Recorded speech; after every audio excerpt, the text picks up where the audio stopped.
नमस्कार दोस्तों, स्वागत है एक बार पुनः आप सभी का अपने इस YouTube चैनल टॉपर गैलेक्सी पर। तो आज के इस वीडियो पे हम लोग करने वाले हैं क्लास 12th इंग्लिश की संपूर्ण तैयारी। जी हाँ, आज के इस क्लास को अगर आप पूरा अटेंड कर लेते हैं तो इंग्लिश में चाहे आप कुछ पढ़े हों अभी तक या ना पढ़े हों, इतना तो मैं बिल्कुल 100% गारंटी के साथ कह सकता हूं कि अगर इस वीडियो को पूरा वॉच कर लेंगे तो इंग्लिश में कोई भी स्टूडेंट फेल तो बिल्कुल नहीं होगा। ये मेरी गारंटी है। पूरा आपका 1 घंटे लगभग ये क्लास चलने वाला है, तो आपको पूरा वॉच करना है, ठीक है ना।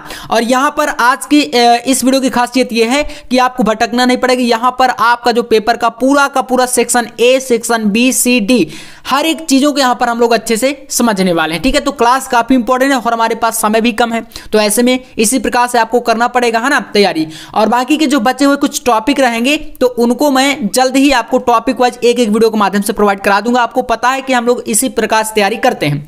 तो चलिए शुरू करते हैं, ज्यादा टाइम वेस्ट नहीं करेंगे। बस आपको करना क्या है, वीडियो को लाइक कर देना है और चैनल पर है तो सब्सक्राइब कर लेना है, क्योंकि आने वाले जो टॉपिक हैं आपसे मिस नहीं होने चाहिए।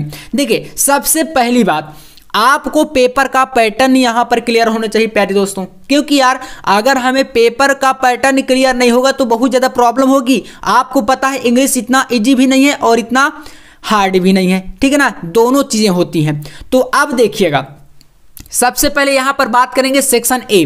अब पेपर में जो सेक्शन ए आपका रहेगा, इसमें एक आपका लॉन्ग पैसेज आएगा, ठीक है ना। जैसे क्वेश्चन कहेगा कि 1 long passage followed by 4 short answer type question and 3 vocabulary question. इसमें होगा क्या, एक आपको पैसेज दिया जाएगा, ठीक है ना। तो इस वाले पोर्शन को हम लोग लास्ट में करेंगे, क्योंकि ये आपका लगभग तो फिक्स रहता है कि इसमें आप 15 नंबर का जो टॉपिक रहेगा, इस 15 में से आप लगभग यहाँ पर ले आते हैं 10 या 12 नंबर का मैं आपको आराम से बता दूंगा, है ना। और अगर पूरा सही करेंगे हर एक चीजें तो फिर 15 में 15 मिलेंगे। और इसमें थोड़ा सा हैंड राइटिंग भी मैटर करती है, क्योंकि अगर आपकी लिखावट अच्छी नहीं होगी तो थोड़ा सा प्रॉब्लम हो सकती है ना। तो इंग्लिश में थोड़ा सा हैंड राइटिंग अच्छी बनाइएगा।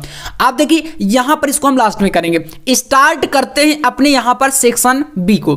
देखिए सेक्शन बी में आपका आता है 20 नंबर का क्वेश्चन। तो यहां पर देखिएगा क्या क्या चीजें आएंगी आपको।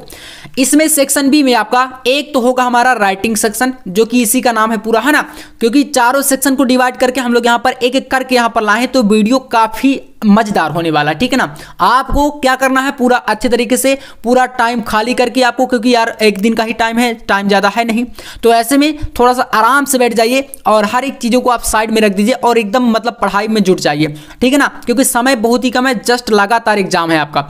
तो सेक्शन बी में देखिए यहां पर 10 नंबर का आपका आर्टिकल आएगा। अब बोलेंगे भैया आर्टिकल में जो 10 नंबर है इसको कैसे लाया जाए, है ना, क्योंकि इसमें भी एक चीज आपको समझ लेना है कि देखिए 3 लगभग टॉपिक आते हैं, जिसमें से एक टॉपिक पर आपको आर्टिकल लिखना होता है। कौन कौन से इंपॉर्टेंट टॉपिक है मैं आपको यहां पर बता देता हूं। आर्टिकल कैसे लिख कर आना है वो भी मैं आपको अभी बताने वाला हूं, ठीक है। देखिए यहां पर सबसे इंपॉर्टेंट टॉपिक की अगर मैं बात करूं तो एक टॉपिक आपका जो कि हमेशा लगातार, चाहे आप क्लास 10th में रहे हों, चाहे आप 12th के हों, है ना, 12th में तो आप हैं ही, लेकिन 10th में भी लगातार पूछा जाता रहा है, जैसे योर एम ऑफ लाइफ। और ये आपका एक क्वेश्चन इस प्रकार से और आता है, योर फ्यूचर प्लान, इस प्रकार से करके आता है, या योर एम्बिशन इन लाइफ, यानी आपके जीवन का क्या उद्देश्य है। ऐसे करके ये क्वेश्चन लगातार पूछा जाता है, ठीक है। तो चलिए इसको हम लोग करते हैं कैसे करना है। बाकी के अदर टॉपिक भी आप देख सकते हैं कौन कौन से इंपॉर्टेंट, जैसे दूसरा टॉपिक हो गया पॉल्यूशन प्रॉब्लम इन इंडिया, ये भी बहुत ज्यादा महत्वपूर्ण है। Importance of game and sport, यानी कि खेलों का जीवन में क्या महत्व, तो ये भी बहुत ज्यादा इंपॉर्टेंट है, ठीक है ना। वुमेन सेफ्टी इन इंडिया और हेल्थ इज वेल्थ, है ना, इस पर एक आर्टिकल। तो ये 5 टॉपिक बता रहा हूं, जिसमें से मैं लगातार आपको जो है कोशिश करूंगा कि मैं एक टॉपिक तो अभी बता देता हूं लिख करके, बाकी के 2 से 3 टॉपिक मैं आपको एक एक वीडियो करके प्रोवाइड करा दूंगा। टेंशन नहीं लेना, बस चैनल को सब्सक्राइब करके रखिएगा ताकि वीडियो मिस ना हो। और आपको पता है कि इस चैनल पर मैं लगातार आपको एक एक कंटेंट जो है, एक एक क्वेश्चन अच्छे तरीके से क्लियर कराता हूं, और ऐसे ही आपको मैं देने वाला हूं। चलिए, योर एम ऑफ योर मतलब एम ऑफ योर लाइफ, आपके जीवन का क्या महत्व है, या इसी को क्वेश्चन घुमा कर पूछेगा तो पूछ लेगा कि योर एम्बिशन इन लाइफ, ठीक है ना, आपके जीवन का उद्देश्य। तो चलिए कैसे लिखेंगे, देखिए अब काफी सारे स्टूडेंट इसमें कमेंट करेंगे भैया आर्टिकल जो होता है वो तो बिना हेडिंग डाल के लिखा जाता है।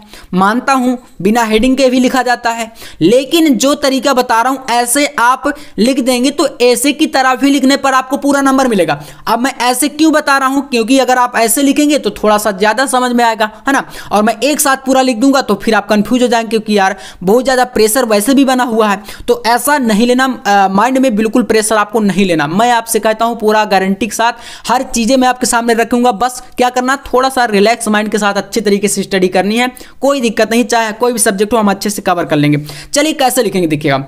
इसमें पहली हेडिंग आप देखिए इंट्रोडक्शन। इंट्रोडक्शन में आपको कुछ बेसिक चीजें बतानी, जैसे कि हम यहां पर लिखेंगे different person have different aim of life, यानी कि भिन्न भिन्न लोगों के भिन्न भिन्न प्रकार के उद्देश्य होते हैं। आप जानते हैं ना, अनेक प्रकार के लोग होंगे, अनेकों प्रकार का उद्देश्य होगा। अब आप ही देख लीजिए अपने खुद से, आपके भाई होंगे, आपके दोस्त होंगे, आपका कुछ दूसरा उद्देश्य होगा और उनका कुछ दूसरा उद्देश्य है कि वो कुछ और करना चाहते हैं। किसी का बिजनेस में इंटरेस्ट है, किसी का नौकरी करना है ना, कोई गवर्नमेंट जॉब की तैयारी करना चाहता है और कोई मतलब दूसरी चीज बिजनेस करना चाहता है।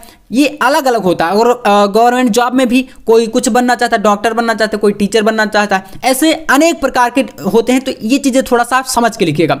दे have difficult ambition in life, it is quite natural, no two person are the same, यानी कि अनेक प्रकार के लोगों का जो है अनेक प्रकार का नेचर होता है और उनका उद्देश्य भी इसी प्रकार से जीवन में अलग अलग होता है। किसी का उद्देश्य कठिन होता है, डिफिकल्ट होता है, और किसी का आसान होता है। जैसे कि बात करें, आसान तो वैसे कोई नहीं होता है, लेकिन बात करें यहां से they differ in their aptitude, test, intelligence, capacity and circumstance of life. देखिए यहां पर सर्कमस्टेंस का मतलब होता है यहां पर जो कठिनाइयां होती हैं। देखिए कोई भी चीज होती है, कोई भी उद्देश्य आप पाना चाहते हैं तो उसमें आपको योग्यता के साथ साथ कुछ कठिनाइयों का सामना तो करना पड़ेगा। आप जानते हैं उसमें आपको इंटेलिजेंस भी, क्षमता भी लगती है, आपकी कैपेसिटी भी होना चाहिए और आपको कुछ कठिनाइयों का सामना भी करना पड़ेगा, ठीक है ना। इसके बाद देखिए यहां पर आप लिख सकते हैं the aim of life are set taking these factor in consideration, यानी कि इन सभी फैक्टर पर जो है आपका जो है उद्देश्य डिपेंड करता है कि आप किस लेवल पर जा रहे हैं और किस लेवल पर आप पहुंचेंगे। देखिए जिस हिसाब से मेहनत होती है उसी हिसाब से आपका रिजल्ट भी होता है। अब अभी आप पढ़ाई कर रहे हैं, पहले से आपने अगर पूरे साल भर अच्छी पढ़ाई की होगी तो आपका परसेंटेज अच्छा आएगा, और अगर आप सोचेंगे कि 2 दिन में पढ़कर हम लोग अच्छे परसेंटेज ले आएंगे तो ऐसा नहीं होगा। बस हो सकता है आप पास तो आराम से हो जाएंगे, इसकी मेरी गारंटी है। आपको पास होने के लिए आप इस चैनल पर बने रहिए, मैं बिल्कुल आपको 100% पास करवाऊंगा। बस जो चीजें बताई जाए उसको तैयार जरूर करना है, ठीक है ना। तो इंट्रोडक्शन ऐसे कर देंगे। अब इसके बाद जैसे कि आप नेक्स्ट हेडिंग बना के यहां पर लिखेंगे ambition to be a lawyer, मतलब वकील बनने का उद्देश्य। देखिएगा यहां पर क्या है, नाउ एट डेज, आज के दिनों का एक बहुत ही बड़ा क्रेज क्या है, there is a craze to become a doctor और एन इंजीनियर और to join Indian administrative service, यानी कि आज के दिनों में एक क्रेज चल रहा है। क्या चल रहा है भैया, कोई डॉक्टर बनना चाहता है, कोई इंजीनियर बनना चाहता है और कोई IAS यानी कि इस सर्विस को ज्वाइन करना चाहता है। आप जानते हैं एक सर्वोच्च सेवा होता है, ठीक है ना, भारत सरकार में। तो कोई इस प्रकार से अनेकों प्रकार से सबका उद्देश्य है, लेकिन but I am a good neither and science nor at mathematics, लेकिन मैं ना तो साइंस में अच्छा हूं और ना ही मैथमेटिक्स में यानी गणित में, nor have an aptitude for service, इसलिए मैं इन सर्विस में नहीं जा सकता। क्योंकि अगर बात करें आपको डॉक्टर बनना है तो साइंस आपको अच्छी आनी चाहिए, इंजीनियर बनना है तो आपको मैथमेटिक्स में मतलब अच्छी पकड़ होनी चाहिए। ऐसे ही करके तमाम प्रकार की जो है नॉलेज आपके पास थोड़ा सा बेस्ट तरीके से होनी चाहिए। और अगर आप साइंस मैथ में अच्छे तो आप आर्ट में अच्छे होंगे तो आप लॉयर इस प्रकार की सर्विसेज को देख सकते हैं, है ना। अब देखिए ये तो आपका हुआ।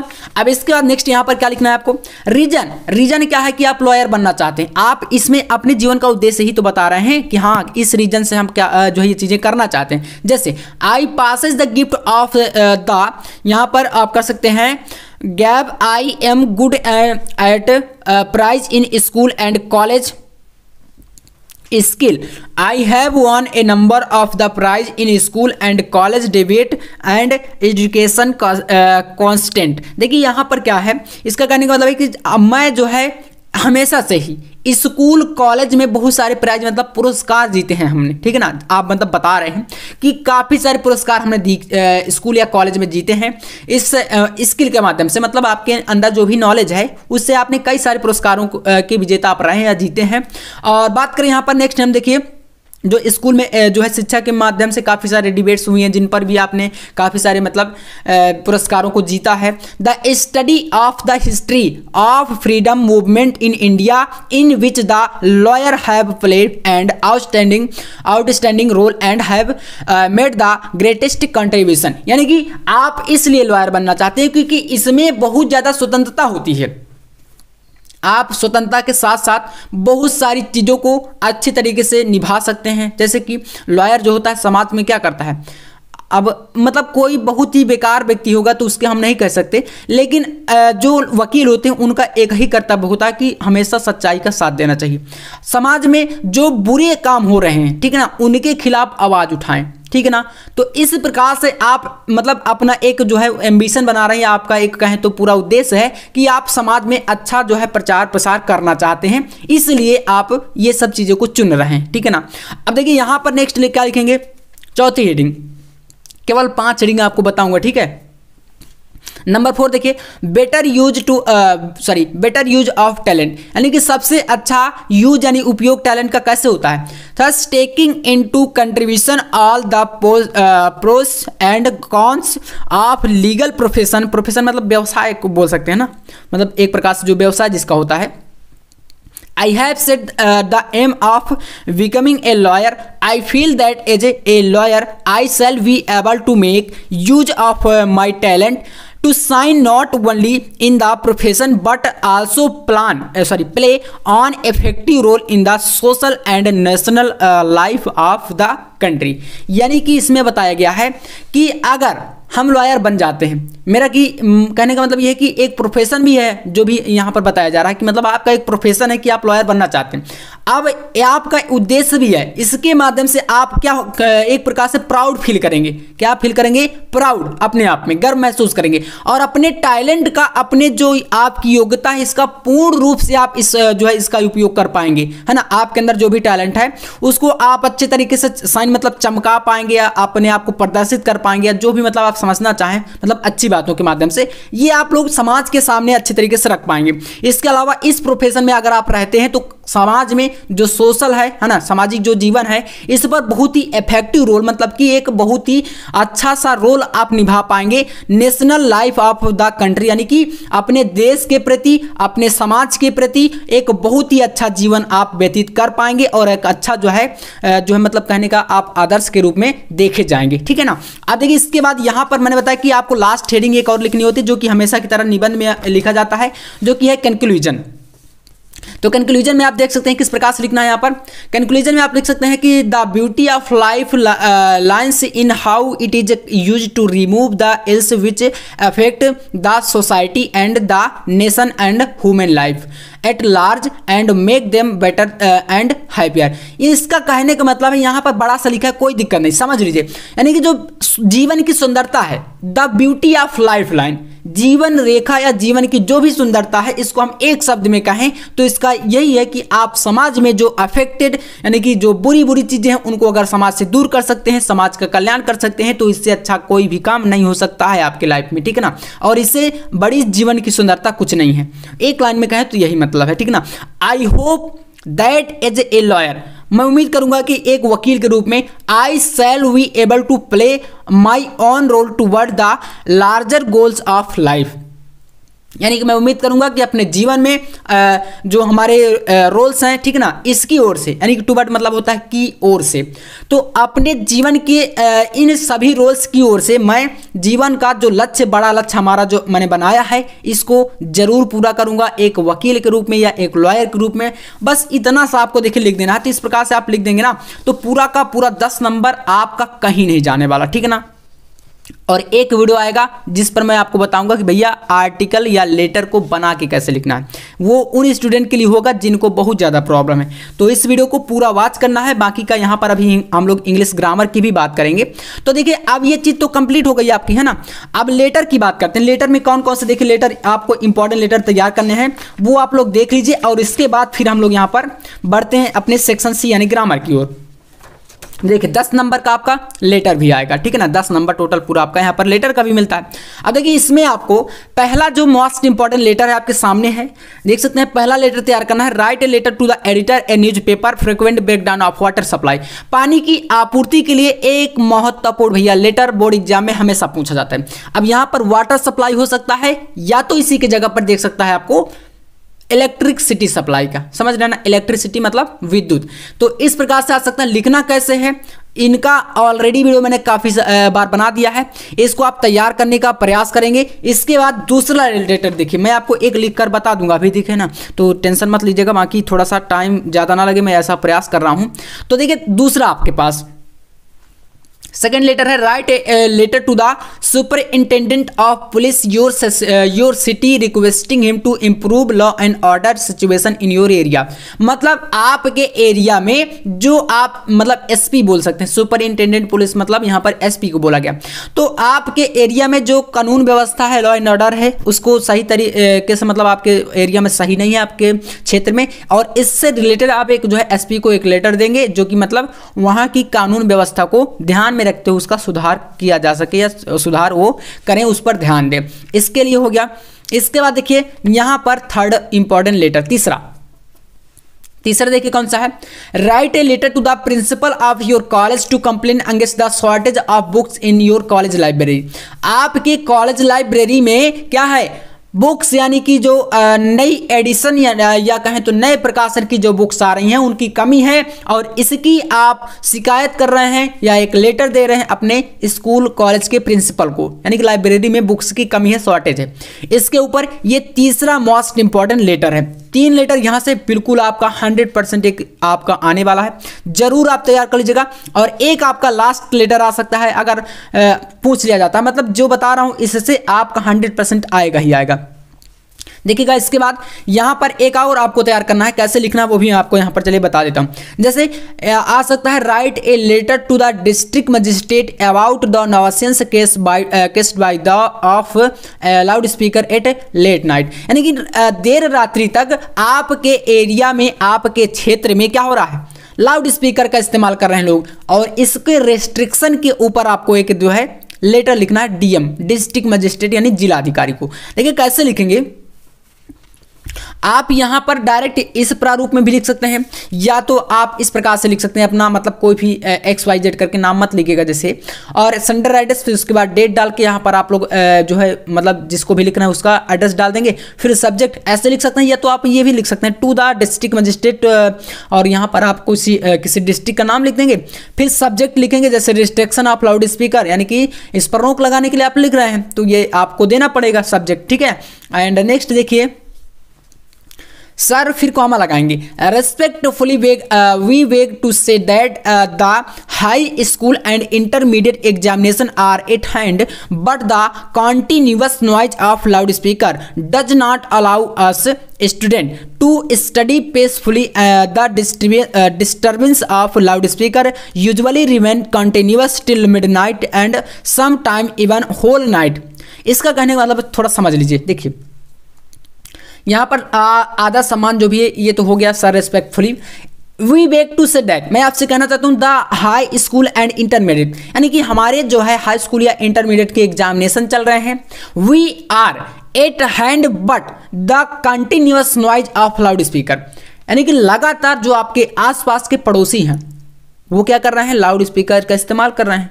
शोरगुल जो होता है ना, आपको डिस्टर्बेंस होगी पढ़ाई में, तो कोई ना कोई तो रीजन आप देंगे ना उस पर, वही यहाँ पर बताया गया है। डज नॉट अलाउ अस, जो कि आप उसको अलाउ मत करिए स्टूडेंट टू स्टडी पीसफुली, जिससे कि जो स्टूडेंट है, छात्र हैं जिनका एग्जाम चल रहा है, वो शांतिपूर्वक अपनी पढ़ाई को कर सकें। The disturbance of loud speaker usually remain continuous till midnight, and some time even whole night, यानी कि इससे इतना ज़्यादा डिस्टर्बेंस हो रही है कि वो जो लाउड स्पीकर है वो लगातार देर रात्रि तक, मतलब मध्य रात्रि बोल सकते हैं ना, midnight, and some time even, और कभी कभी तो ऐसा होता है कि वो भैया पूरी पूरी रात ही जो है उसको चलाते हैं। It has there become difficult to concentrate on studies, और इसलिए हमें पढ़ाई में बहुत ज़्यादा मतलब कंसंट्रेट मतलब कहें तो ध्यान केंद्रित नहीं हो पाता है, या हमें प्रॉब्लम हो रही है। एंड वी स्टूडेंट, हम सभी छात्र, shall we oblige if you kindly restrict the use of loudspeaker are during the examination। इसलिए हम चाहते हैं कि आप एग्जामिनेशन तक, जब तक मतलब हमारी एग्जाम चल रहे हैं, परीक्षाएं चल रही हैं, तब तक आप लाउड स्पीकर को पूर्णतः प्रतिबंधित कर दें। ठीक है, बस इसके बाद thank you very much, and यहाँ पर योर फेथफुली या कुछ भी करके आप ऐसा लिख सकते हैं, योर सिंसियरली ऐसा करके जो भी चाहें। तो ये आपका हो जाता है 4 मोस्ट इंपॉर्टेंट लेटर। ठीक है ना, तो अब तो यहाँ से लेटर और आर्टिकल में तो कोई आपको दिक्कत नहीं होनी चाहिए। बाकी के जो बचे हुए आपके आर्टिकल हैं उनको मैं जल्द ही करा दूंगा, आपको इसी चैनल पर मिलेंगे, तो बस सब्सक्राइब कर लीजिएगा। तो 20 नंबर यहाँ से देखिए आपका पूरा फिक्स हो जाएगा अगर आप इतना तैयार कर लेते हैं, समझ गए ना। अब हम बात करेंगे सेक्शन सी की, जो कि पूरा यहाँ पर देखिए 25 नंबर का रहेगा। कितने नंबर का रहेगा? 25 नंबर। नंबर का डिवाइडेशन, पेपर पैटर्न जरूर समझ लीजिएगा, है ना, ये सबसे इंपॉर्टेंट आपका पॉइंट होता है। चलिए यहाँ पर सेक्शन सी जो होगा इसमें क्या क्या चीज़ें देखिए पूछी जाएंगी, तो चलिए जानिएगा। इसमें सबसे पहले तो आपको पेपर में 5 क्वेश्चन MCQ, 5 आपके MCQ टाइप के क्वेश्चन यानी कि मल्टीपल चॉइस क्वेश्चन रहेंगे। इसके बाद and 5 question very short answer type question, और 5 क्वेश्चन आपके उसमें very short answer type question, मतलब कि आपको छोटे छोटे आंसर लिखने होंगे। जैसे कि इसमें क्या क्या आएगा समझिएगा, 2-2 नंबर के यहाँ पर आपके रहेंगे डायरेक्ट इनडायरेक्ट नरेशन। इसको भी अभी मैं आपको कराऊंगा कैसे करके आइएगा आप लोग, बहुत ही आसान ट्रिक है ना। अगर आपको पूरा ग्रामर अच्छे से तैयार होगा तब तो भाई साहब करेंगे ही, और अगर नहीं तैयार है तो फिर आप इस वीडियो को देखकर करेंगे। तो ये पहला टॉपिक। दूसरा आपका सिंथेसिस, इसमें क्या होता है, वर्डों को, वाक्यों को जोड़ा जाता है ना। सिंथेसिस मतलब होता है संश्लेषण। वाक्य, 2 वाक्य रहेंगे कोई, 2 या 3, उनको जोड़ करके एक वाक्य बनाया जाता है, सिंथेसिस होता है। ठीक है ना। नेक्स्ट होता है आपका एक ट्रांसफॉर्मेशन, है ना। फिर आपका सिंटैक्स, यहाँ पर synonyms, antonyms, homophones, one word substitution and idioms and phrasals verb, ये आपका पूरा का पूरा यहाँ पर 2-2 नंबर के सारे टॉपिक रहेंगे। ये इसके बाद एक आपका ट्रांसलेशन आता है जो कि हिंदी से इंग्लिश में, तो इसको हम लोग जल्द ही करेंगे। कैसे करना है वो सारी चीज़ें यहाँ पर आपको यार मिलने वाली, क्यों ही दिक्कत आप ले रहे हैं। तो चलिए यहाँ पर जानते हैं सबसे पहला टॉपिक। देखिए डायरेक्ट इनडायरेक्ट नरेशन, यहाँ पर बहुत ज़्यादा ईजी है। मैं आपको जो तरीका बता रहा हूँ आप लोग करेंगे अगर, तो बोर्ड एग्जाम में आपका जो 2 नंबर है ये आप आराम से लेकर आएंगे, क्योंकि इसमें 2 वाक्य दे रहेंगे आपको। कितने रहेंगे? 2 वाक्य दे रहेंगे, जिसमें से कोई एक आपको करना होता है। ठीक है ना। जैसे यहां पर आपके सामने एक वाक्य दिया गया है, I said to him I will not go there.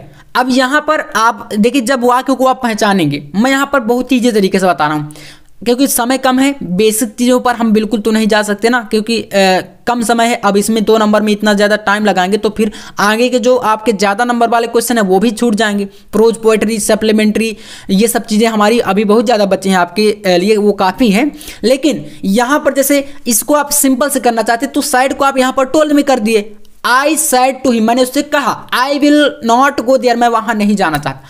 तो अब देखिए यहाँ पर आई को टोल्ड, फिर इसको को टोल्ड में कर दिए, हिम है, और यहाँ पर जो कामा, डबल इन्वर्टेड कामा को हटाकर आप दैट लगा देंगे, और आई के बाद बिल को आप जानते हैं वुड में चेंज कर देना है। नॉट गो देयर के बाद देयर यहाँ पर वैसा ही रहेगा, और मतलब मैं वहाँ नहीं जाना चाहता तो इसको नेक्स्ट डे कर देना है। बस इतना थोड़ा बहुत चेंजेस करके यहाँ पर दैट आप जरूर लगा के आइएगा। कोई भी वाक्य आ जाए, मान लीजिए बनता है नहीं बनता कोई दिक्कत नहीं, बट जोड़ने के साथ आप वहाँ पर दैट जरूर लगा दीजिएगा। ये चीज़ें हमेशा याद रखिएगा। ठीक है ना।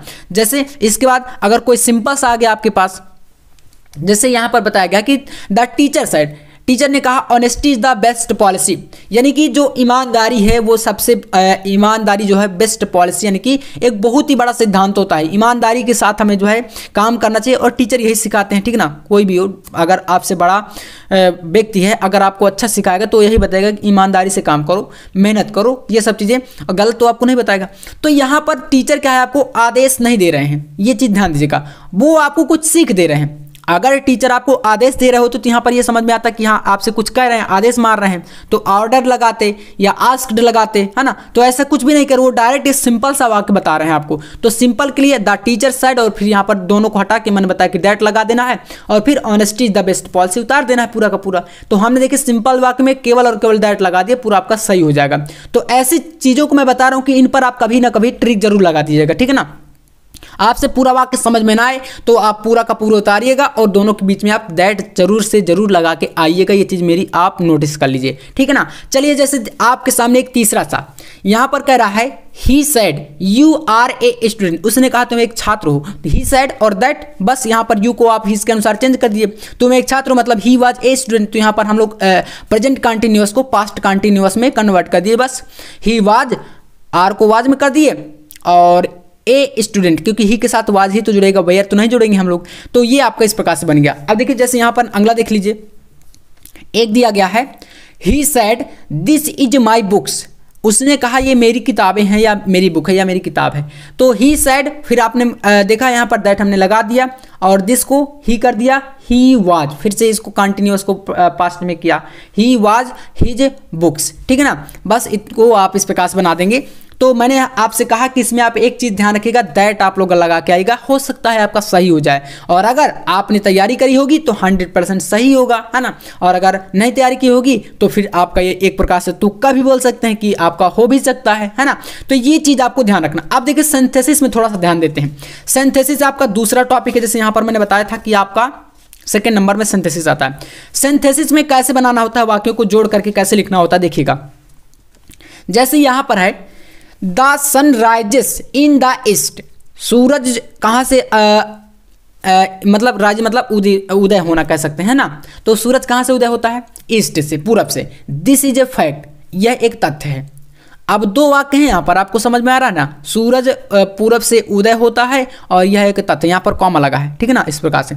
अब दोनों को आपको एक करना है सिंथेसिस, मतलब संश्लेषित करना है वाक्यों को। कैसे बनाएंगे देखिए, तो दिस इज ए फैक्ट और यहाँ पर लगा दिए दैट जोड़ने के लिए, that the sun rises in the east, यह एक तथ्य है कि सूरज हमेशा पूर्व से उदय होता है ना। तो ये आपका एक वाक्य बन गया, दैट बस लगा दिए, चेंज हो गया।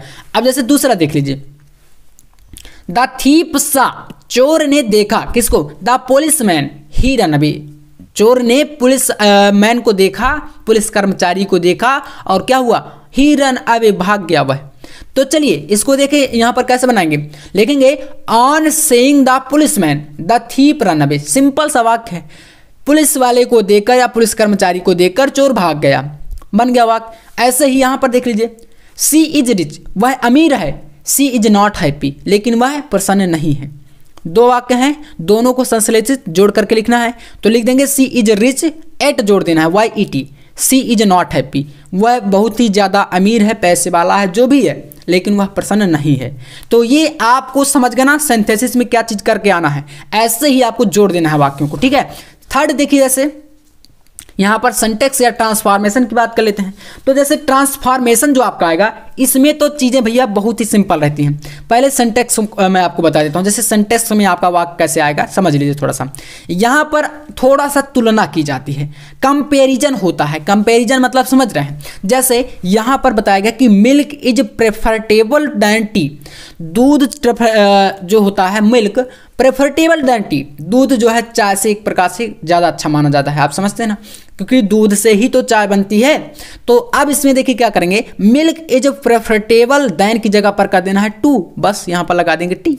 तो दैन मतलब बाद में होता है और टू मतलब इससे कंपैरिजन हो गया, तो यहाँ पर दैन की जगह पर टू लगा देंगे, तो ये आपका सिंटैक्स में चेंज हो जाएगा। जैसे दूसरा वाक्य देख लीजिए, एग्जाम्पल के साथ पूरी चीज़ें मैं आपको समझा रहा हूँ, बेसिक है। अगर इतना आप एग्जाम्पल में दिमाग लगाएंगे है ना, तो आराम से आप इनको करके आएंगे। कहीं ना कहीं इतना ही क्वेश्चन आता है, ज़्यादा मतलब हार्ड लेवल के नहीं पूछे जाते हैं, कुछ क्वेश्चन आसान से भी रखे जाते हैं। तो हो सकता है आप इन पे अगर ग्रामर में तुक्का आप लगा दिए तो ग्रामर निकल गई भैया, तो आप समझ लीजिए फिर पेपर बहुत अच्छा जाने वाला है, क्योंकि नंबर यहीं पर करते हैं, ये चीज़ ध्यान रखिएगा।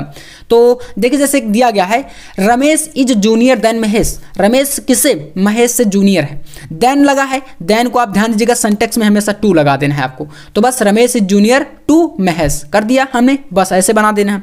तो थोड़ा सा मिस्टेक है, इतना करके चले आएंगे 2 नंबर आपको मिल जाएगा, क्या ही जाता है हमारा, ऐसा कर देंगे। जैसे यहाँ पर नेक्स्ट देखिए 3rd नंबर दिया गया है, these news have disturb to peace of my mind, यानी कि इस न्यूज ने मेरे माइंड यानी मेरे दिमाग को पूरी तरह से डिस्टर्ब कर दिया है। कौन सी न्यूज है? तो हम तो न्यूज नहीं जानते भाई साहब, चलिए लेकिन इसको समझिएगा। न्यूज हाँ है, मुझे पता है न्यूज कौन सी है, तो कल एग्जाम है परसों, यही न्यूज हो सकती है। देखिए तो इसको बनाएंगे दिस न्यूज, दिस को क्या कर देना है, दिस बना देना है। News has disturb the peace of my mind, यहाँ पर क्या चीज चेंज करी हमने, डीज को हमने दिस कर दिया, कुछ भी यहाँ पर बदलाव तो नहीं हुआ ना, बस इतना ही आप हैव को हैज में कर दिया, क्योंकि यहाँ पर दिस लग गया, दीज था तो हैव था और दिस कर दिया तो हैज हो गया। ये 2 चीजें चेंज करके पूरा आपका सेंटेक्स बन गया। इसी प्रकार से माई हेयर इज ब्लैक, मेरे बाल काले हैं, तो माई हेयर आर ब्लैक, क्योंकि बाल तो भाई साहब एक तो होता नहीं है, बहुत सारे बाल होते हैं, तो यहां पर आर लग गया। समझ रहे हैं? इतना चीजें आपको समझ लेना, तो ये बन जाता है सेंटेक्स। मतलब सेंटेक्स में आपने क्या समझा अभी तक में? ये समझा भैया कि आपको सेंटेक्स में कोई भी बीच में त्रुटि मिलेगी, कोई गलती मिलेगी 1-2 वर्ड की, जिनको सही कर देना है आपको, ठीक है ना। तो आप ऐसा प्रयास जरूर करिएगा, क्योंकि एग्जाम नजदीक है, सारी चीजें आप अच्छे से समझ जाएंगे। अब यहां पर देखिएगा ट्रांसफॉर्मेशन, ट्रांसफॉर्मेशन में देखिए क्या होगा, यहां पर कुछ वाक्य ऐसे दिए जाएंगे, जैसे कि मान लीजिए आपका एक वाक्य दिया गया है, ही गेव मी ए रूपी, मुझे 1 रुपये दो। अब देखिए, या यहां पर सामने लिख सकता है, आप इसको पैसिव वॉइस में बनाओ, एक्टिव वॉइस में बनाओ, यानी कि पैसिव में दिया होगा अगर, या तो कहेगा कि इंट्रोगेटिव सेंटेंस बनाओ, या तो किसी भी प्रकार का आपका इंपरेटिव डिग्री कुछ भी करके दिया रहेगा। मतलब जो वाक्य रहेगा उसी के सामने ब्रैकेट में लिखा रहेगा कि आपको ये वाक्य बनाना है 2 नंबर के लिए। तो जैसे इसको आपको पैसिव में बनाना है, पैसिव में बनाना है तो भाई साहब आप जानते हैं एक्टिव से अगर पैसिव बनाना है तो आप जानते हैं कि ऑब्जेक्ट को हमेशा पहले सब्जेक्ट बनाया जाता है। यहां पर ऑब्जेक्ट क्या है, ए रूपी, इसको हमने बना दिया सब्जेक्ट, तो ए रूपी, और फिर उसके बाद आपको पता है कि इसको यहां पर क्या करना है, वाज, मतलब मुझे 1 रुपये दो। अब देखिए इसको आप वाज कर दिए, यहां पर ये आपका प्रेजेंट में था तो इसको हम लोग पास्ट में ले गए, ठीक है ना। वाज और गिव को आप जानते हैं कि यहां पर 3rd फॉर्म इसकी यूज होगी, गिव, गेव, गिवन, तो यहां पर हो गया ए रूपी वाज गिवन मी, और फिर इसके बाद बाई, और आपको सब्जेक्ट को चेंज करके यहां पर लिख देना है, मतलब सब्जेक्ट को जो है ऑब्जेक्ट बना दिया जाता है। तो बाई हिम, मुझे उसके द्वारा 1 रुपये दिया गया था, बस ये आपका वाक्य बन गया, पैसिव में चेंज हो गया। तो ट्रांसफॉर्मेशन में वाक्य हमेशा आपको देखना है कि उसके ब्रैकेट के सामने क्या लिखा है। जैसे कि सेकेंड वाक्य दिया गया है, Bangalore is the cleanest of Indian towns, Bangalore जो है वो सबसे ज़्यादा क्या है, क्लीन है। इंडियन टाउन, भारतीय कस्बों या भारतीय शहरों में सबसे ज़्यादा क्लीन शहर बेंगलोर है। इसको पॉजिटिव डिग्री में बदलना है, ब्रैकेट में आपके सामने पूरा दिया गया है, कैसे क्या करना है आप देख सकते हैं। पॉजिटिव डिग्री मतलब इसको थोड़ा सा बढ़ा चढ़ा के चलिए करते हैं, क्या करना है, तो इसमें लिख देंगे नो अदर देन, यानी कि और कोई भी नहीं है, of India is so clean as Bangalore, यानी कि बेंगलोर से ज़्यादा क्लीन इंडिया में कोई अदर टाउन या अदर कस्बा बिल्कुल भी नहीं है। बस वाक्य में अर्थ वही निकल रहा है, हमने चेंज कर दिया इसको पॉजिटिव डिग्री, यानी कि इसको थोड़ा सा बढ़ा दिए हम लोग। जैसे यहाँ पर कह रहा है कंपैरेटिव डिग्री में बदलना, वाक्य दिया गया है Mumbai is the best city in India, Mumbai Bharat का सबसे बेस्ट यानी कि बेहतर शहर है। देखिएगा इसको बनाएंगे Mumbai is better than any other city in India. अब यहाँ पर क्या चीज़ है, थोड़ा सा ही तो चेंज है, better than any other city, Mumbai other सिटियों से सबसे बेस्ट है, अर्थ तो वही निकला ना, कोई तो यहाँ पर चेंज नहीं हुआ। ऐसे करके आपका ये जो है ट्रांसफॉर्मेशन आएगा, मतलब कि ब्रैकेट में उसी वाक्य के सामने लिखा रहेगा जिसमें चेंज करना होगा। 2 वाक्य आएंगे, कितने आएंगे, 2 आएंगे। जैसे कि पैसिव वॉइस का, एक्टिव वॉइस का एक आ जाएगा, एक आपका इंपरेटिव का या सिंपल सेंटेंस में चेंज करने के लिए आ जाएगा, या तो कैसे भी करके कॉम्प्लेक्स सेंटेंस करके कुछ भी आएगा। तो कोई 2 रहेंगे जिसमें से एक आप चूज करके उसका पोस्टमार्टम कर देंगे, ठीक है। चलिए अब देखिएगा, यहां से 4 चीजें क्लियर हो गई। Synonyms, antonyms, homophones, one word substitution. अब देखिएगा इसमें हम लोग यहां पर स्टार्ट करते हैं सबसे पहले साइनोनिम्स। साइनोनिम्स में मैं आपको ऑलरेडी वीडियो काफ़ी सारे दे चुका हूं, लेकिन एक बार आप इसको देख लीजिए और अदर टॉपिक पर वीडियो आपकी बहुत जल्द आने वाली है, ठीक है ना। तो टेंशन नहीं लेना, लगातार आप एकदम तैयार रहिए। एक दिन में हम लोग पूरा अच्छे तरीके से कवर कर लेंगे पूरा इंग्लिश। तो आपको बस जुड़ जाना है, चैनल को सब्सक्राइब जरूर कर लेना है ना। चलिए देखिएगा, यहाँ पर फर्स्ट नंबर दिया गया है एबंडन। एबंडन मतलब होता है त्यागना। अब इसका साइनोनिम्स मतलब इसी का समानार्थक क्या हो सकता है? लीव। लीव का मतलब ही होता है त्यागना। फॉरसेक। फॉरसेक मतलब ही होता है छोड़ना या त्यागना या भूल जाना, है ना। इसके बाद दूसरा बेन। बेन मतलब साफ, तो इसका हो जाता है कर्स। कर्स मतलब भी साफ होता है। ब्रेव मतलब बहादुर, तो इसका हो जाता है करेजिस। करेजिस मतलब भी होता है साहसी या बहादुर, है ना। नेक्स्ट है कॉन्फिडेंस, विश्वास होता है, तो फेथ मतलब भी विश्वास होता है।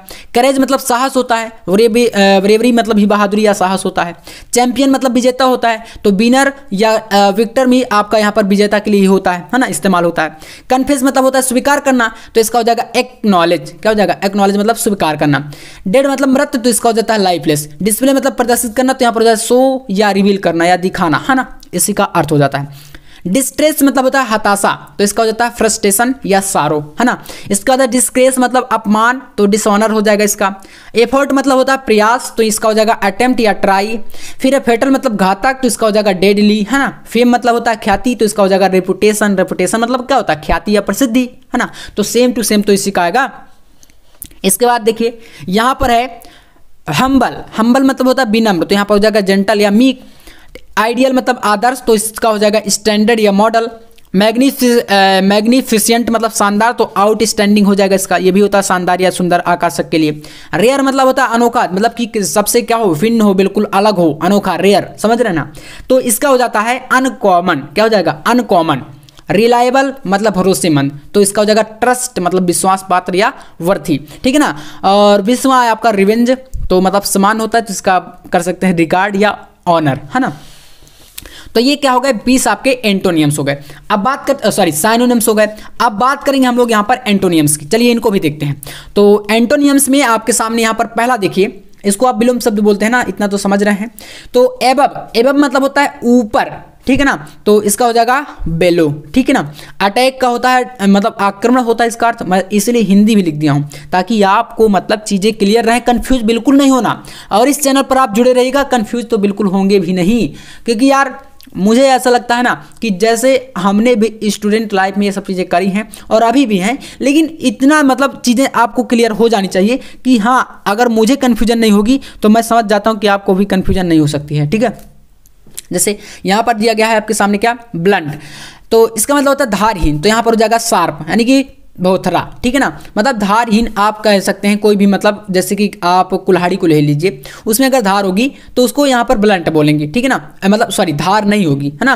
तो इस प्रकार से आपका ये हो जाता है। आप देखिए इसके बाद यहाँ पर अगला देखिए कॉम्प्लिकेटेड। कॉम्प्लिकेटेड का मतलब होता है जटिल, तो इसका हो जाएगा सिंपल, मतलब अगर जटिल है तो उसका सिंपल मतलब साधारण, कोई काम कठिन है तो उसको साधारण बोल सकते हैं, उल्टा, है ना, अपोजिट में। सिविलाइज्ड मतलब होता है सभ्य, तो इसका हो जाएगा वेल्ड। क्रेडिट मतलब होता है उधार, तो इसका हो जाएगा कैश, क्रेडिट का कैश। डिमांड मांग, तो इसका हो जाएगा सप्लाई। डिस्टेंस तो इसका दूरस्थ मतलब नियर मतलब पास, है ना, उल्टा आपका हो गया। डायनामिक गतिशील, तो इसका हो जाएगा स्टैटिक मतलब स्थिर, है ना, गतिशील का स्थिर। अर्न मतलब कमाना, तो इसका हो जाएगा स्पेंड मतलब खर्च करना। स्पेंड मतलब क्या होता है? खर्च करना, याद रखिएगा।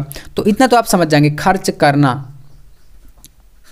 अब देखिए नेक्स्ट यहाँ पर है नेचुरल। नेचुरल मतलब होता है प्राकृतिक, तो इसका हो जाएगा आर्टिफिशियल यानी कृत्रिम। परमानेंट होता है स्थायी, तो इसको बोलेंगे टेम्परेरी। क्या बोलेंगे? टेम्परेरी, अस्थायी। प्लेंटी होता है अधिकता, इसका हो जाएगा स्क्वायर। स्मूथ होता है चिकना, या इसको बोल सकते हैं रफ, है ना, उल्टा। ओरल होता है मौखिक, तो इसको बोलेंगे रिटन, यानी कि क्या हो जाएगा? लिखित, ठीक है। और भी यहाँ पर टॉपिक देखते हैं, चलिए होमोफोन्स देखते हैं। होमोफोन्स क्या होता है? तो होमोफोन्स मतलब होता है भैया, इनका उच्चारण आपका जो होगा वो सेम निकलेगा, मतलब समझ रहे हैं कैसे होगा? जैसे यहां पर आपके सामने एक वाक्य है एक्सेप्ट। एक्सेप्ट मतलब होता है स्वीकार करना, और एक आपके पास वर्ड और दिया गया है एक्सेप्ट। इस एक्सेप्ट का मतलब होता है सिवाय। अब इन दोनों का यहाँ पर आपका उच्चारण सेम सेम आ रहा है, एक्सेप्ट एक्सेप्ट, है ना, लेकिन अर्थ दोनों का क्या है? अलग अलग है। इसका मतलब होता है स्वीकार करना, इसका मतलब होता है सिवाय। अब इन दोनों के आपको कोई ऐसे वाक्य बनाने हैं जिनसे इनका अर्थ स्पष्ट हो जाए। जैसे ही एक्सेप्टेड माई पेरेंट्स, उसने मुझे, या कहीं ही एक्सेप्टेड माई पेरेंट, यानी कि मेरे माता पिता ने उसको एक्सेप्ट किया या किसी काम को एक्सेप्ट किया, या इस प्रकार से कह सकते हैं। अब देखिए यहाँ पर नेक्स्ट जैसे कि कह रहा एक्सेप्ट मतलब सिवाय, तो every student except Suresh passed the examination, यानी कि सुरेश के अलावा कह सकते हैं एक्सेप्ट मतलब सिवाय या अलावा, सुरेश के अलावा सभी स्टूडेंट क्या हो गए, पास हो गए एग्जाम में। तो ऐसे इनका अर्थ निकाल सकते हैं। दूसरा जैसे अफेक्ट और यहाँ पर है इफेक्ट। अफेक्ट मतलब होता है प्रभाव डालना, तो हैवी यहाँ पर देखिए वाक्य इसका बना सकते हैं, the heavy rain will affect the crop, यानी कि भारी वर्षा ने क्या किया, फसल को प्रभावित किया या प्रभाव डाला। होता है ना जब बारिश ज़्यादा हो जाती है तो फिर फसल क्या हो जाती है, अफेक्ट हो जाती है, प्रभावित हो जाती है ना, इस प्रकार से नष्ट हो जाती है कह सकते हैं। अब फिर क्या है इफेक्ट। इफेक्ट मतलब होता है प्रभाव, प्रभाव समझ रहे हैं, प्रभाव डालना किसी के ऊपर। तो दोनों का थोड़ा सा अर्थ यहाँ पर अलग अलग है। No advice produce any effect on him, किसी की सलाह उसको प्रभावित नहीं कर सकती, ठीक है ना। अब जैसे यहाँ पर है अल्टर, और फिर आपका है एक अल्टर, एक में है आपका ALTAR और एक में है ALTER, दोनों में थोड़ा थोड़ा सा ए और ई का फर्क है, लेकिन दोनों का उच्चारण सेम आ रहा है, अल्टर अल्टर। देखिएगा बेदी यानी कि अल्टर होता है बेदी एक के लिए, तो Bhagat Singh sacrificed his life now at the altar of motherlands. इसका मतलब ये हुआ कि भगत सिंह ने अपने जीवन को त्याग दिया मातृभूमि के लिए। समझ रहे ना, भगत सिंह को फांसी हुई थी, तो आप समझ सकते हैं उन्होंने अपनी मातृभूमि अपने देश के लिए क्या किया था, अपने जीवन को त्याग दिया था, है ना। तो ये आपका उनका बेदी कह सकते हैं, मतलब उन्होंने बलिदान कर दिया जीवन को, ये हो गया। अब एक होता है अल्टर मतलब बदलना, ठीक है ना। तो जैसे you should alter your way of speaking, आप अपने बोलने या भाषा में अपने क्या करिए, बदलाव करिए, तो ये हो गया बदलने के लिए। तो ऐसे करके ये क्वेश्चन आपके यहाँ पर आने वाले हैं इंग्लिश ग्रामर में। और इतना सब करने के बाद अब तो आपको कोई डाउट तो वैसे होना नहीं चाहिए, मैं ऐसे तो उम्मीद कर सकता हूँ। अब जैसे यहाँ पर कुछ चीज़ें आती हैं, जैसे कि वन वर्ड सब्स्टिट्यूशन है, आइडियम्स, फ्रेजल्स, वर्ब है, और हिंदी से इंग्लिश ट्रांसलेशन। इसका मैं एक अलग वीडियो बनाऊंगा, ठीक है ना। ट्रांसलेशन का कैसे करना है, ट्रांसलेट बहुत ही इजी सा आसान सा तरीका बताऊंगा, जिससे आप आसानी से 5 नंबर का बोर्ड एग्जाम में ये क्वेश्चन आएगा। कितने नंबर का, 5 नंबर का। तो उस 5 में से कम आप यहाँ पर 3 नंबर ले आएंगे, और अगर पूरा सही तरीके से आसान सा कोई फंस गया तो फिर उसमें 4 या 5 नंबर पूरे आ जाएंगे, ठीक है ना। तो इसके लिए थोड़ा सा आपको वेट करना है, मैं आपको उसमें करा दूंगा एक अदर वीडियो में, पूरा ट्रांसलेशन के ऊपर वीडियो आएगा, ठीक है ना, जिसमें मैं आपको 2 से 3 पैसे सॉल्व करके बताऊंगा। तो ये चीजें आपकी ग्रामर के यहाँ से देखिए हो जाएंगी। अब देखिए हम आएंगे यहाँ पर सेक्शन डी में। हमने सेक्शन बी देख लिया, सी भी देख लिया, सेक्शन डी देखते हैं, फिर आपको सेक्शन ए भी हम यहाँ पर आपका थोड़ा सा बताएंगे। देखिए सेक्शन जो आपका डी है इसको बोलते हैं लिटरेचर। आपका बुक से ये क्वेश्चन बनेगा, पूरा का पूरा बुक से, ठीक है ना। हमारी किताब जो है इसमें प्रोज, पोएट्री, सप्लीमेंट्री 3 पार्ट रहेंगे। अच्छे से थोड़ा सा यहाँ पर समझिएगा क्वेश्चन कैसे आएंगे। 40 नंबर का क्वेश्चन आपका बुक से बनता है टोटल, ठीक है ना, जिसमें प्रोज से आपके 3 क्वेश्चन आएंगे। मतलब आते तो वैसे ज़्यादा है कह सकते हैं, तो 2 क्वेश्चन आपका यहाँ पर शॉर्ट का आता है, 1 क्वेश्चन लॉन्ग का आता है, 3 क्वेश्चन करने होते हैं आपको, जिसके मिलते हैं टोटल 15 नंबर। कितने मिलते हैं, 15 नंबर, ठीक है ना। तो एक लॉन्ग वाला जो क्वेश्चन होता है वो 7 नंबर का होता है, और जो शॉर्ट वाले क्वेश्चन होते हैं 2 क्वेश्चन, ये 4 नंबर के, यानी 8 नंबर। तो 8 और 7 यानी कि 15 नंबर आपका इसका प्रोज का होता है।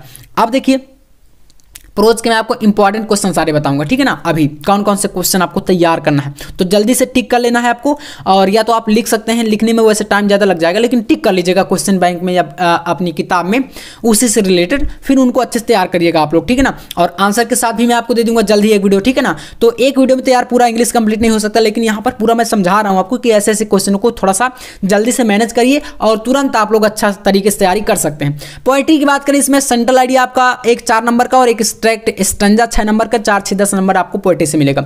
सप्लीमेंट्री में भी आपका प्रोज की तरह होता है, यहाँ पर भी आपका 2 क्वेश्चन शॉर्ट का रहता है 8 नंबर का, और 1 क्वेश्चन लॉन्ग का 7 नंबर का, यानी कि 15 नंबर आपको यहाँ से भी मिलता है। तो टोटल हमारा 15 + 15 यानी 30, और 10 आपका पोएट्री का 40 नंबर का ये पूरा लिटरेचर होता है। चलिए प्रोज से क्वेश्चन बताते हैं आपको, यहाँ पर कौन कौन से क्वेश्चन आपको तैयार करके बोर्ड एग्जाम में जाना है, ठीक है ना। तो अगर आप चाहते हैं तो शॉर्ट तरीके से तो आप इन क्वेश्चन को तैयार कर सकते हैं, जैसे कि इनको आप इस प्रकार से भी कर सकते हैं, क्योंकि चैप्टर वाइज आप समझ जाएंगे कौन कौन से चैप्टर से, क्योंकि ज़्यादा चैप्टर तो है नहीं। पहला क्वेश्चन आपके सामने है जो कि काफ़ी ज़्यादा इंपॉर्टेंट है। क्वेश्चन कह रहा है कि what did M Hamel say when Franz reached in the school. M Hamel ने क्या कहा जब फ्रेंच जो है स्कूल पहुंचा। तो ये क्वेश्चन को टिक जरूर करते जाइएगा और इनका आंसर भी मैं आपको जल्द ही प्रयास करूंगा देने का, ठीक है ना। तो आंसर के साथ भी वीडियो आएगा, जिसमें से आप पहला देखिए अभी टिक कर लीजिए ताकि आप तैयार कर सकते हैं, क्योंकि वीडियो आने में थोड़ा सा लेट हो जाएगा क्योंकि और भी काफी सारे टॉपिक मैं तैयार कर रहा हूं आपके लिए। तो सेकंड क्वेश्चन यहाँ पर देख सकते हैं, what did M Hamel say about the language it's important, यानी कि जो एम हेमल है उसने अपनी भाषा यानी कि लैंग्वेज के इंपॉर्टेंट के बारे में क्या कहा, महत्व के बारे में क्या कहा। इसके बाद थर्ड क्वेश्चन आपको तैयार करना है, हु वाज मुकेश, मुकेश कौन था, Where did he belong and what was his ambition, और वह कहाँ से संबंध रखता था और उसका उद्देश्य क्या था। यानी कि आपने चूड़ी वाला जो पार्ट है फिरोजाबाद, जो कि चूड़ियों का एक पूरा का पूरा मतलब क्या है शहर है, वहाँ पर ये सारा व्यवसाय किया जाता है, उसी से रिलेटेड है। तो आप इसको जरूर क्वेश्चन को तैयार कर लीजिएगा। इसके बाद यहाँ पर अगला क्वेश्चन आपको तैयार करना है, what does the bangle symbolise, यानी चूड़ियाँ किसका प्रतीक होती हैं। तो भैया आपने आंसर भी पढ़ा होगा, चूड़ियाँ एक सुहाग का प्रतीक होती है, सुहाग का, है ना। तो इनको कर लीजिएगा। एंड इसके बाद देखिए क्या करा है, what is the role of bangle maker of Firozabad, और चूड़ियाँ बनाने वाले जो फिरोजाबाद के व्यक्ति हैं वो क्या रोल निभाते हैं। तो इसको आपको इतना जो है जरूर कर लेना है, काफ़ी महत्वपूर्ण ये सारे क्वेश्चन हैं। एंड इसके बाद यहाँ से अगला जो कि क्वेश्चन आपको तैयार करना है, देखिए इसमें से नंबर 5 क्वेश्चन, 4 उसके हो गए ना, 4 क्वेश्चन। अब 5 नंबर क्वेश्चन देखिए, तो यहाँ पर चौथा क्वेश्चन आपके सामने है, what was the importance of garbage for children in Seemapuri, Seemapuri के लोगों के लिए गार्बेज में कहते हैं ना, वो गार्बेज से ही अपना पूरा गुजारा करते थे, मतलब उससे जो मतलब ख़राब जो चीज़ें होती थी उसको निकाल करके, जैसे कबाड़ वाले होते हैं आप जानते होंगे, वो आते हैं तो उस सामान को क्या करते हैं, ले जाते हैं, उस ख़राब जो भी सामान होता है उसको लेकर मार्केट में जो मतलब कुछ नई चीज़ें उससे बनाई जाती हैं। तो इस प्रकार से वो उसी पर पूरी तरीके से आश्रित थे जो सीमापुरी के लोग थे, है ना, जो बच्चे थे। तो इस प्रकार से कह सकते हैं। और अगला question, what did Douglas do inside the water to save his life, जो सी डगलस था उसने अपने जीवन को बचाने के लिए पानी के अंदर क्या किया, अपने जीवन को कैसे सुरक्षित किया, है ना, क्योंकि वो पानी में डूब गया था। इसके बाद एक क्वेश्चन आपको तैयार करना है, who was the red trap seller, red trap seller यानी कि चूहेदानी जो बेचने वाला था वो कौन था, and how did he make them, और उसने वह उनको कैसे बनाता था। तो ये आपको 6 से 7 क्वेश्चन जरूर तैयार करके जाना है, बोर्ड एग्जाम के लिए काफ़ी इंपॉर्टेंट है। अब बात करते हैं यहाँ पर देखिए आपका सेंट्रल आइडिया, सेंट्रल आइडिया जो कि बोर्ड एग्जाम में पूरा का पूरा 4 नंबर के लिए आएगा। इसमें से कौन कौन से सेंट्रल आइडिया आपको तैयार करना है देख सकते हैं। पहला आपके पास है माई मदर एट 66, दूसरा कीपिंग क्वाइट, और तीसरा आपके पास है एथिक्स ऑफ ब्यूटी। ये तीनों सेंट्रल आइडिया बहुत ज़्यादा इंपॉर्टेंट है, पूरा एकदम रट लीजिए आप लोग। अब अगर तीनों नहीं पढ़ पाते हैं तो फिर दो तो शुरू के पढ़ना ही पड़ेगा।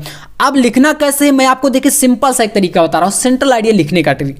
कोई भी चैप्टर का सेंट्रल आइडिया आप लिखिएगा, हमेशा याद रखिएगा उस चैप्टर का जो राइटर हैं, पोएट हैं, कवि हैं, कवियत्री हैं, उनको जरूर याद कर लेना है कि कौन से चैप्टर को किसने लिखा। जैसे माई मदर एट 66 को कमला दास ने लिखा है, तो इसको कैसे लिखेंगे देखिए, शुरू में आपको ध्यान देना है, लिखेंगे the central idea of poem my mother at 66 composed by Kamala Das.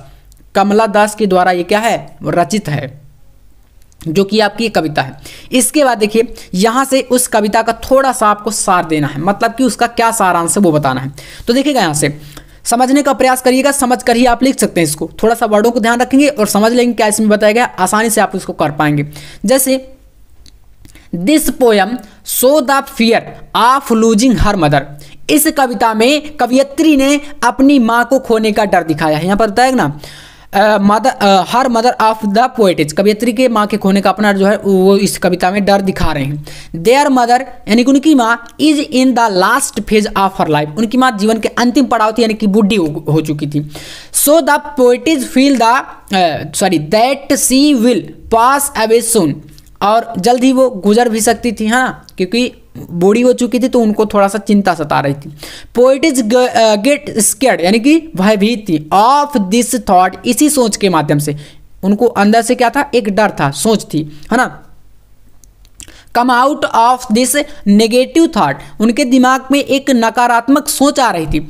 C looked outside of car से बैठकर वो कहीं जा रही थी, मतलब एयरपोर्ट की तरफ कहीं बाहर जाना था, जिसकी वजह से उनकी माँ भी साथ में बैठी थी और उसी वजह से उनको अपनी माँ को देख करके ये सारे विचार उनके माइंड में आ रहे थे। तो स्टोरी समझ में आ रही क्लियर माइंड में, और ये चीज़ समझ में आ जाएगी तो आप आसानी से लिख पाएंगे।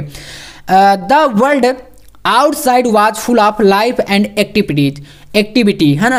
तो जो बाहरी संसार था, कार से बाहर जब उन्होंने देखा तो वो एकदम लाइफ एक्टिविटी यानी कि जीवन की गतिविधियों से भरा हुआ था, पूरा का पूरा संसार, बाहरी संसार कह सकते हैं, ठीक है ना। The tree seemed running fast. अब आप बताइए, किसी वाहन में आप बैठकर जाएंगे तो आपको बाहर ऐसा दिखाई देता है ना कि लगता है पेड़ भाग रहे हैं, दौड़ रहे हैं, ठीक है ना। तो चीज़ बता, यहाँ पर यही चीज़ बताई गई है कि जो पेड़ थे, ट्री थे, वो ऐसा प्रतीत हो रहे थे, सिम्ड हो रहे थे कि भाग रहे हैं, रन कर रहे हैं, फास्ट मतलब तेजी से। Children looked very happy. बच्चे बहुत ज़्यादा प्रसन्न दिखाई दे रहे थे। एट द एयरपोर्ट, और एयरपोर्ट पर जब वो पहुँचे तो देखिए उनके साथ क्या होता है, they had undergo a security check. वहाँ पर सुरक्षा जांच होती है ना। एयरपोर्ट पर देखा जाता है कि आपने कुछ ऐसा सामान से जो भी चीज़ें हैं, मतलब गलत चीज़ें तो नहीं ली हैं, तो सारी चीज़ें चेक की जाती हैं। कहीं पर भी आप जाएंगे, मतलब आप एग्जाम देने ही जाते हैं तो आपकी चेकिंग होती है ना, डेली चेक किया जाता है कि आपने कोई नकल वगैरह लिया तो नहीं है पर्ची। तो इस प्रकार से वैसे ही वहाँ पर भी चेकिंग हुई, ठीक है ना। इसके बाद देखिए, the poetess was standing a few yards away from her mother. कवियत्री अपनी माँ से कुछ गज की दूरी पर, ए फ्यू यार्ड्स, कुछ गज की दूरी पर खड़ी हो जाती हैं। और फिर देखिए, सी फेल्ट पेन्ड, वो एक दुख का अनुभव करती है, महसूस करती है। At look at the colourless and pale face, अपनी माँ के पीले चेहरे को, कलरलेस आँखों को देखती हैं जब, रंगहीन आँखों को, तो उनके चेहरे को देखकर उनके दिमाग में एक मतलब कह सकते हैं दुख जो है, पेन महसूस होता है।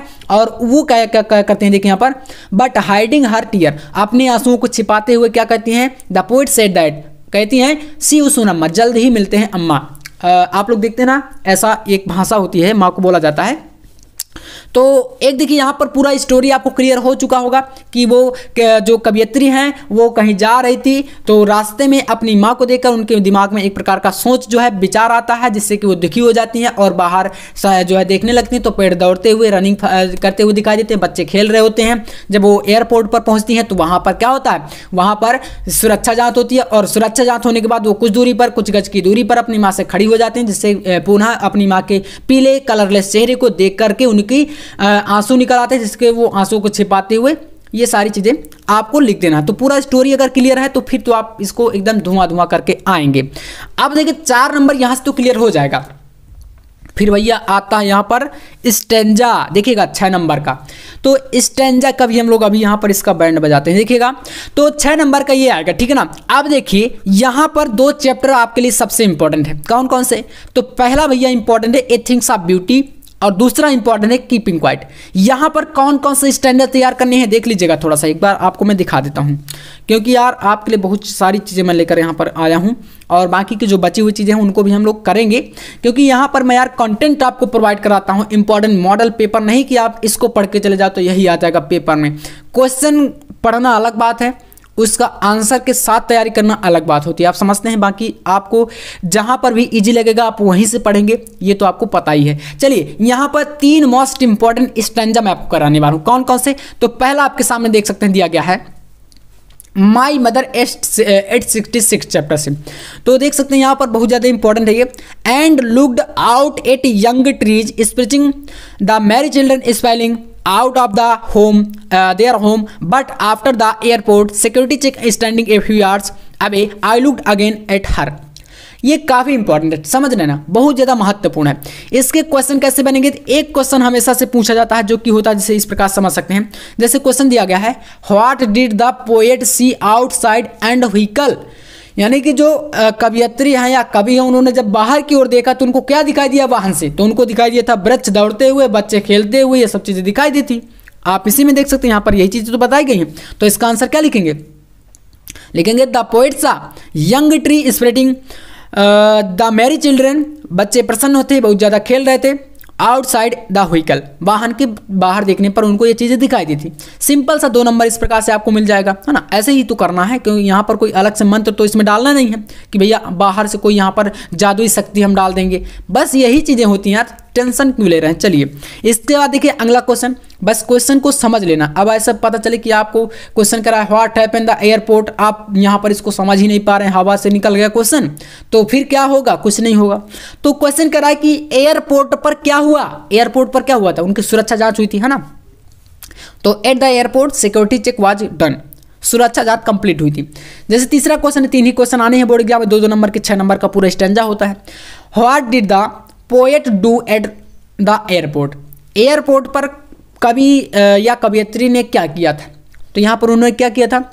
Eight the airport the poet again looked at the mother standing a few yards.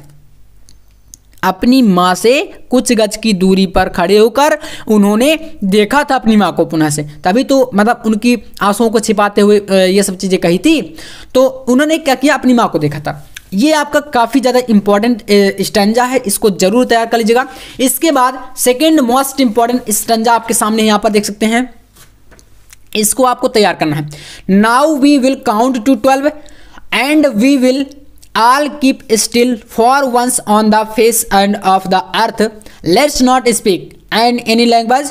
Let's stop for 1 second and not move our arms so much. ये है कीपिंग क्वाइट से। इसमें क्या बताया गया है? Now we will count to 12, हमें 12 तक गिनना है। And we will all keep still, और हमें स्थिर रहना है। For once on the face of the earth, और हमें अपने चेहरे को पृथ्वी की तरफ करना है, मतलब नीचे की तरफ, जैसे होता है ना एक स्थिर अवस्था में लोग खड़े हो जाते हैं, वैसे ही शांत। अब फिर let's not speak any language in any language, हमें किसी भी भाषा में कोई बातचीत नहीं करनी है, बिल्कुल स्थिर शांत रहना है। देखिए let's stop for 1 second, 1 second के लिए शांत रहना है। And not move our arm, अब ये आपका कीपिंग क्वाइट से क्वेश्चन कैसे बनेंगे? देखिए जैसे एक क्वेश्चन है, name the poem and the poet of these line, इस कविता के कवि और ये कहाँ से लिए गई ये आपको बताना। जैसे हिंदी में होता है ना यार, संदर्भ लिखिए, व्याख्या करिए, वैसे ही यहाँ पर क्वेश्चन आपसे संदर्भ पूछ रहा है कि इस जो कविता है, जो ये लाइन ली गई है जहाँ से, जिस भी चैप्टर से, उसका आपको चैप्टर का नाम और कवि का नाम बताना है। तो चलिए जानते हैं। The name of the poem is keeping quiet से लिया गया। And the name of the poet is Pablo Neruda, कवि का नाम है पाल्बो नेरुदा। इसके बाद देखिए, व्हाट डज द पोएट से इन फर्स्ट 2 लाइन, कवि ने पहली 2 लाइनों में क्या कहा है? तो पहली 2 लाइन में उन्होंने क्या कहा था? Now we will count to 12, हमें 12 तक गिनना है। And we will all keep still, और हम सभी को शांत रहना। तो उन्होंने क्या कहा था? इन फर्स्ट 2 लाइन, यानी कि लिखेंगे पहली 2 लाइनों में, द पोएट से कवि ने कहा है काउंट टू 12, 12 तक गिनो। And they will you all keep still, और आप सभी लोग बिल्कुल शांत स्थिर अवस्था में रहो। यही चीजें कही थी उन्होंने, ठीक है ना। अब इसके बाद देखिएगा अगला 3rd नंबर क्वेश्चन। तीसरा क्वेश्चन कह रहा है कि what does the poet want for 1 second, कवि 1 सेकेंड के लिए क्या चाहता है? तो वो क्या चाहते थे? लेट्स स्टॉप फॉर 1 सेकेंड, वो 1 सेकेंड के लिए सभी को स्टॉप यानी कि शांत करना चाहते थे। देखिए तो रोकना चाहते थे, मतलब कि लिखेंगे for 1 second the poet want, मतलब कवि चाहता है not to move their arm so much, अपनी भुजाओं को कहीं भी हिलाओ मत, बिल्कुल 1 सेकंड के लिए शांत स्थिर खड़े रहो। ये चीज आपको बताना है, कभी इसमें बताया था। इसके बाद तीसरा आपको स्टैंजा तैयार करना भैया ए थिंग्स ऑफ ब्यूटी का, जो कि मैंने बताया है। और ये तीनों अगर आप तैयार करके जाएंगे तो बोर्ड एग्जाम में आप 6 नंबर फोड़ के आएंगे, और वो तो आपको करना ही है, ठीक है ना। मेरे साथ आप जुड़े हैं तो इतना तो करना पड़ेगा। चलिएगा देखिए यहाँ पर दिया गया, a things of beauty is a joy for ever, it love light is increase, it will never pass into the nothingness but will keep a bower quiet for us and a sleep full of sweet dreams and health and quiet breathing. देखिए ये काफी important है, a things of beauty chapter से। अब जैसे question इसके कैसे बनेंगे देख लीजिए, आपके सामने है क्वेश्चन कह रहा है what is a joy for ever, तो a things of beauty joy for ever. अगला question, name of the poem and poet, कवि का नाम और कविता का नाम बताइए। तो कवि यहाँ पर कौन हो जाएंगे इसके? जॉन कीट्स हैं, और कविता आपको पता है कीपिंग क्वाइट है, तो बस इस प्रकार से इसका आंसर लिख देंगे। अगला क्वेश्चन जैसे कह रहा है what will happen with A things of beauty, तो यहाँ पर थिंग्स ऑफ ब्यूटी जो है, सुंदरता की जो वस्तु हैं उनके साथ क्या होता है? तो सुंदरता की वस्तुएं कभी भी नथिंगनेस यानी कि शून्यता की ओर नहीं जाती, वो हमेशा प्रसन्न रखती हैं, उनकी जो लव लाइनेस प्यार की रेखा है वो हमेशा बढ़ती हैं, है ना। तो इस प्रकार से आप इसको समझ सकते हैं पूरा का पूरा अच्छे तरीके से, ठीक है ना। तो ये पोएट्री का सेंट्रल आइडिया और ये स्टैंजा 4 और 6 नंबर 10 नंबर ये क्लियर आपके हो गए। इसके बाद बात करेंगे सप्लीमेंट्री रीडर की। सप्लीमेंट्री में कौन कौन से क्वेश्चन भैया तैयार करने हैं आप देख लीजिए। तो चलिए बात करते हैं सप्लीमेंट्री में। यहां पर जो क्वेश्चन बता रहा हूं इनको आप पूरा टिक कर लीजिए और क्वेश्चन को अच्छे से तैयार करके जाइएगा बोर्ड एग्जाम में, ठीक है ना। तो देख सकते हैं पहला question, how did Sam reach Galesburg. जो सैम है वो गैलेसबर्ग में कैसे पहुंचा, है ना, हाउ डिड, किस प्रकार से। दूसरा क्वेश्चन है, how did Charlie reach the third level of the grand central station. दूसरा क्वेश्चन ये हो गया। इसके बाद तीसरा क्वेश्चन यानी थर्ड नंबर क्वेश्चन है आपके पास, why was the Maharaja so anxious to kill the 100 tiger. जो महाराजा था जो आपका टाइगर वाला चैप्टर है, ठीक है ना। तो इसमें देखिए बताया गया कि जो महाराजा था यानी राजा था वो बाघों को मारने के लिए क्यों उत्सुक था, क्योंकि उसने एक प्रण किया था कि वो पूरे 100 यानी 100 टाइगर को मारेगा, जिसमें से 70 टाइगर उसने मार दिए थे और 30 टाइगर बचे थे जिसके लिए उसने शादी भी करी थी, ठीक है ना, दोबारा से। तो ये हो गया। इसके बाद यहाँ पर अगला देखिए, why was Maharaja sunk in gloom even after having killed 70 tiger. ये हो गया। इसके बाद यहाँ पर अगला question, how does Antarctica different from the earth. यानी अंटार्कटिका पृथ्वी से कैसे भिन्न है, किस प्रकार से अलग है, ये आपको इस क्वेश्चन में बताना, ठीक है ना, आंसर देना है। तो बता सकते हैं यार सिंपल सा, अगर आपको आंसर भी ना आए तो अगर ऐसा क्वेश्चन आ जाएगा तो आप बताइएगा कैसे बताएंगे। लिखेंगे अंटार्कटिका में जैसे कि क्या क्या भिन्न पाया जाता है आप बताइए। बर्फ़ हो गया, वहाँ पर बर्फ़ ही बर्फ़ है ना, और मतलब जो टाइमिंग है वो भी पृथ्वी से अलग है ना, अंटार्कटिका महाद्वीप की बात करें। और वातावरण वहाँ पर पेड़ पौधे वृक्ष ये सब चीज़ें नहीं पाई जाती हैं, है ना, जीवन नहीं पाया जाता, इस प्रकार से कह सकते हैं ज़्यादा। तो ऐसे डिफरेंट है, मतलब अलग है, तो ये आपको बता देना है। इसके बाद अगला क्वेश्चन देखिए, यहाँ पर क्वेश्चन है आपके पास, why was doctor Sadao not sent to battle field. Doctor Sadao को बैटल फील्ड यानी कि युद्ध के मैदान में क्यों नहीं भेजा गया। तो ये क्वेश्चन आप लोग इतना जो है तैयार करके बोर्ड एग्जाम देने जाइएगा, बहुत ज़्यादा इंपॉर्टेंट है। और अगर आप इतना तैयार कर लेते हैं दोस्तों तो बोर्ड एग्जाम में आप 100% बहुत ही अच्छा अंक स्कोर करके आएंगे, और इतना आपको तैयार करके भी जाना है, ठीक है ना। तो अब आपको तो यहाँ से प्रॉब्लम नहीं हुई होगी, क्योंकि यार मैंने काफ़ी सारी चीज़ों को यहाँ पर क्लियर कर दिया है। और बाकी का बचता क्या है यहाँ पर थोड़ा सा देख लीजिए। तो देखिए एक यहाँ पर पैसेज बचता है, पैसेज को हम लोग अनसीन पैसेज को जल्द ही करने वाले हैं, क्योंकि अनसीन पैसेज आपका एक 15 नंबर का पूरा टॉपिक आता है, तो उसको मैं एक सिंगल वीडियो में कराऊंगा। इसके अलावा जो आपका एक चीज बची है ट्रांसलेशन, उसको हम लोग करेंगे। और जो मैं आपको आर्टिकल बताया हूँ ना, आर्टिकल में कुछ ऐसी चीजें हैं जो कि मतलब एक टॉपिक पर मैंने बताया है, बाकी के टॉपिक नहीं बताए, तो उनको हम लोग एक वीडियो के माध्यम से क्लियर करेंगे। इस वीडियो को बताने का मेरा मकसद यही था कि आपको पूरा पैटर्न अच्छे से क्लियर हो जाए, और अब तो कोई डाउट नहीं हुआ होगा, है ना, क्लियर तो हो गया होगा। तो चलिए यार, वीडियो पसंद आए तो लाइक कर देना, दोस्तों के साथ एक बार प्लीज शेयर कर दीजिएगा, और आप चैनल को भी सब्सक्राइब कर लीजिएगा ताकि एक भी वीडियो आपसे मिस ना हो। मिलते हैं नेक्स्ट वीडियो में नेक्स्ट टॉपिक के साथ, तब तक के लिए जय हिंद, वंदे मातरम।